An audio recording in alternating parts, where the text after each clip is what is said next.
que eu gostaria de ter falado para mim mesmo quando eu comecei nesse mercado, ou melhor, quando eu conheci esse mercado há alguns anos atrás? O que eu falaria para o Marcelo lá iniciante, erros e coisas que ele não deveria fazer em hipótese alguma, e o que ele deveria ter feito lá atrás para conseguir sair do zero e ter resultados mais rápidos? Então, se você está querendo entrar no marketing digital agora, fica comigo nesse vídeo até o final, que eu vou te falar os conselhos que eu daria para mim mesmo lá atrás, para você não cometer os erros que eu cometi e você fazer aquilo que eu não fiz.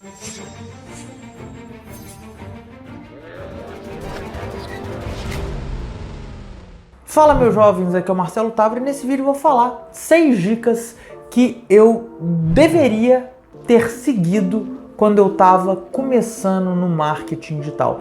Eu tenho certeza que se eu tivesse feito isso, tivesse essa mentalidade, tivesse seguido isso que eu vou falar nesse vídeo lá atrás, eu teria muito mais dinheiro. Então fica comigo nesse vídeo até o final, já aproveita, já dá o like, se inscreve no canal e tudo mais, porque o que eu vou falar aqui, eu acho que é a primeira vez que eu tô falando nessa sequência e com essa clareza que eu vou apresentar esse vídeo. Lá no meu Instagram eu recebo frequentemente algumas perguntas do tipo: Marcelo, qual erro você não deveria ter cometido? O que você teria feito de diferente no mercado? E a primeira delas, eu acho que foi um dos maiores erros, um dos maiores arrependimentos que eu tenho, algo que eu teria feito de maneira muito mais rápida, é ter saído da arquibancada e ido pro campo, entrado em campo. Como assim, Marcelo? Contar um pouquinho da minha história. Lá em 2014, quando eu comecei a trabalhar com marketing digital, na época eu era vendedor de uma empresa chamada Rock Content, eu trabalhava no time de vendas, eu conheci o marketing digital ali. De tabela, eu conheci a Hotmart. Eu comecei a entender um pouco do mundo dos afiliados, do mundo dos produtos digitais. Isso em 2014, vai fazer 7 anos. Foi a primeira vez que eu tive contato. E eu vi algumas pessoas falando ali do mercado, que o mercado de produtos digitais, você trabalhar como produtor ou como afiliado, dava dinheiro. Mas sabe qual foi a minha primeira reação? Conversa, migué. Essa foi a minha primeira reação, porque eu não acreditava que tinha gente que estava trabalhando de casa, trabalhando pela internet, estava tirando 10, 20, 30 mil reais por mês. Não, eu trabalhava na época como vendedor, às vezes eu trabalhava sábado, marcava reunião com o cliente domingo, tudo para bater minhas metas, e no mês muito bom, eu tirava, sei lá, meus 4 ou 5 mil reais por mês. Como que tinha alguém que trabalhava de casa, e na época tinha muito anúncio daquela galera trabalhando na praia, né? Como que essa galera trabalhando de casa ou trabalhando da praia consegue tirar isso? E eu trabalho igual um cachorro aqui, consigo tirar menos da metade disso. Não é possível. Então a primeira coisa, eu simplesmente não acreditei. Em 2015, eu fui no primeiro evento da Hotmart, o Fire. E ali eu comecei a ver e conversar com pessoas, as pessoas começaram a me mostrar as fotos dos resultados que elas tinham na Hotmart, gente mostrando a conta dela na Hotmart. Eu falei, cacete, ok, é verdade, mas eu não sou bom o suficiente, isso é coisa de gente que é muito inteligente. Eu continuava acompanhando aquele mercado da mesma forma que a gente acompanha um jogo de futebol, vendo a galera lá, né, os jogadores lá, jogando, o jogo acontecendo, e eu assistindo aquilo tudo meramente como um espectador, meramente como uma pessoa que não influenciava diretamente, que não participava diretamente do jogo. Então eu ficava na arquibancada, eu fiquei durante 2 anos na arquibancada, vendo as coisas acontecerem, vendo as pessoas ganhando dinheiro, estudando um pouco, mas com medo de colocar em prática, porque eu achava que aquilo não era para mim. Eu tive o primeiro contato com esse mundo, entender um pouco do que a Hotmart fazia em 2014, e eu só subi o meu primeiro anúncio em 2016. Então a primeira coisa que eu teria falado pro Marcelo é o seguinte: cara, ao invés de julgar e criticar logo de cara, tenta entender um pouquinho mais, tenta sair da arquibancada.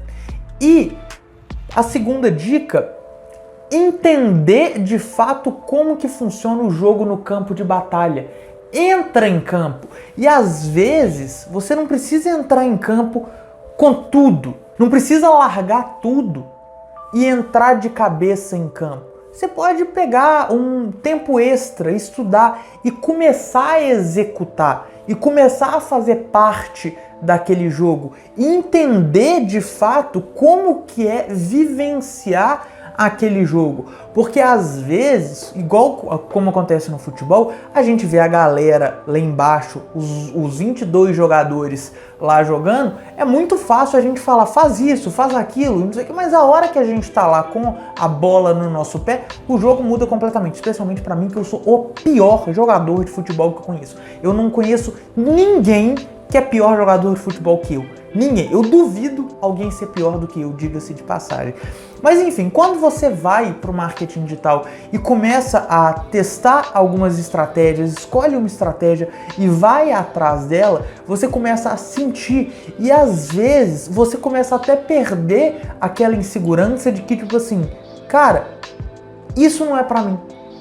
Por mais que você não tenha grandes resultados no início, eu vou falar um pouco mais pra frente, você já começa a executar. E você começa a ver que, cara, bater aquela bolinha ali não é tão difícil. Subir aquele anúncio não é tão difícil assim. É óbvio que você conseguir bater uma bola até o momento que você vai fazer um gol na final de campeonato, existe uma longa trajetória, que é da mesma coisa. Do momento que você começa no marketing digital até o momento que você vai ter grandes resultados, também é uma trajetória de aprendizado. E essa questão da gente querer meter a goleada no final, ser o goleador da final de campeonato, tem muito a ver com a questão das expectativas que a gente cria, né? E das comparações que a gente cria.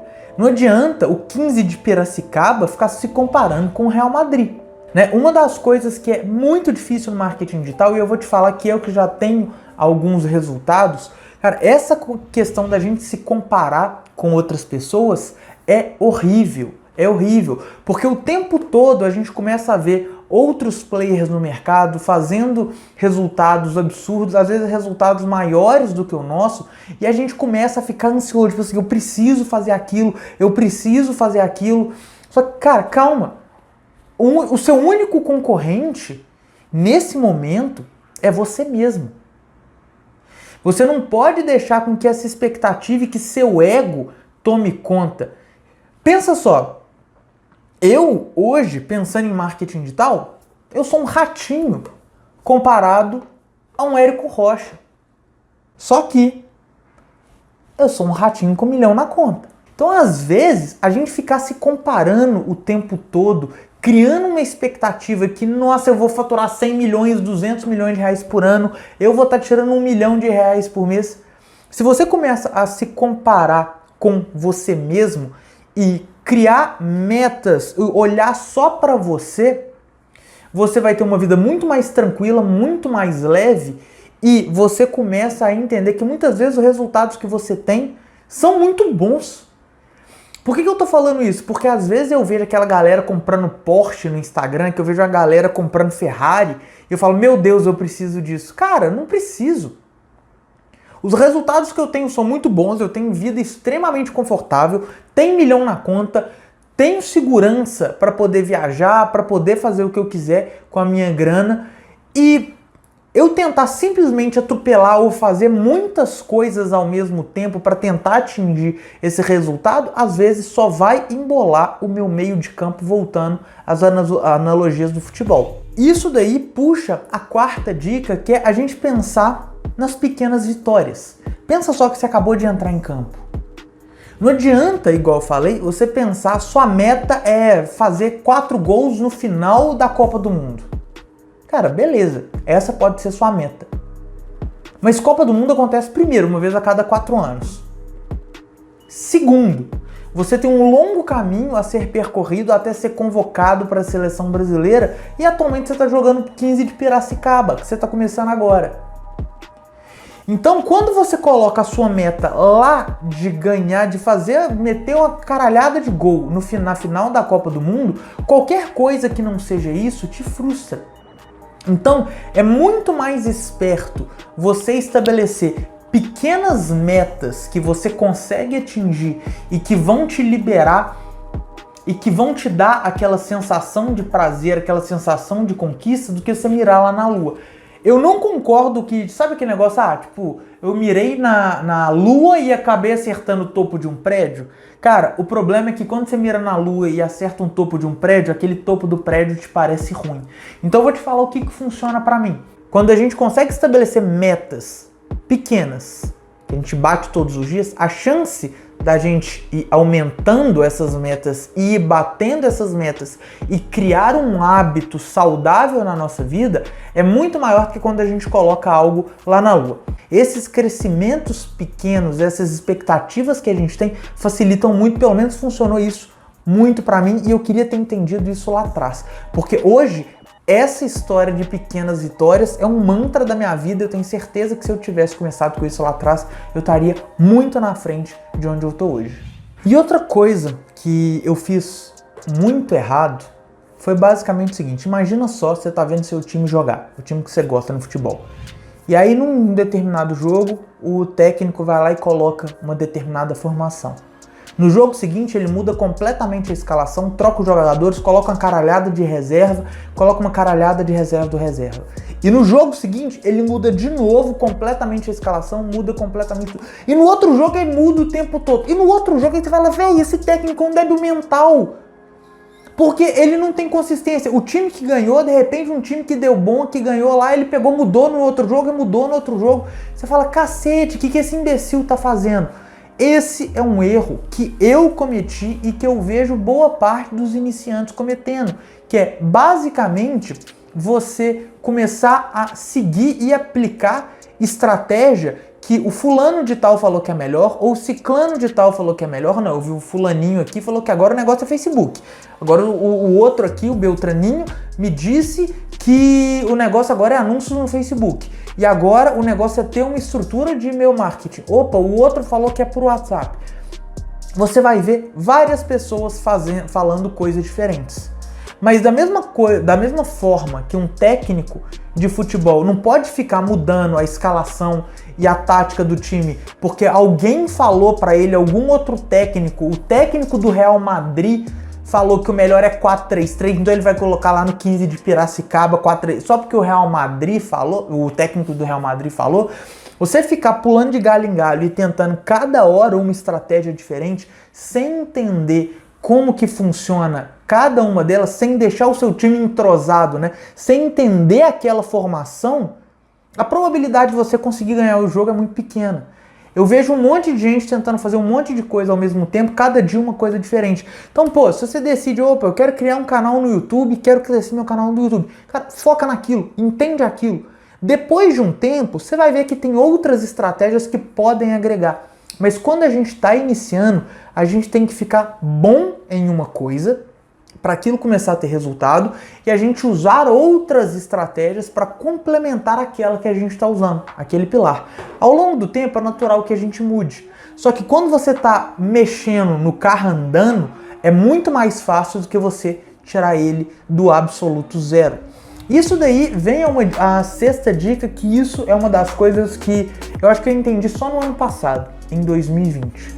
Foi uma coisa que me virou uma chave e eu falei, carai, mano, se eu tivesse entendido isso daqui, talvez o meu jogo tivesse completamente diferente. Eu vejo muita gente perguntando sobre o que é o melhor nicho, o que é o melhor mercado, se é melhor ser gestor de tráfego ou ser afiliado, se é melhor ser fazer coprodução, lançar seu próprio produto, enfim.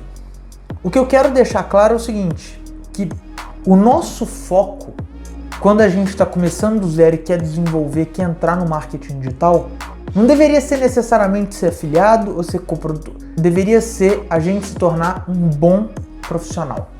Um bom gestor de tráfego, ele pode escolher se ele vai ser afiliado, se ele vai ser coprodutor, se ele vai fazer tráfego para e-commerce, tráfego para negócio local, tráfego para empresa. Um bom copywriter, ele pode escolher aonde ele vai trabalhar.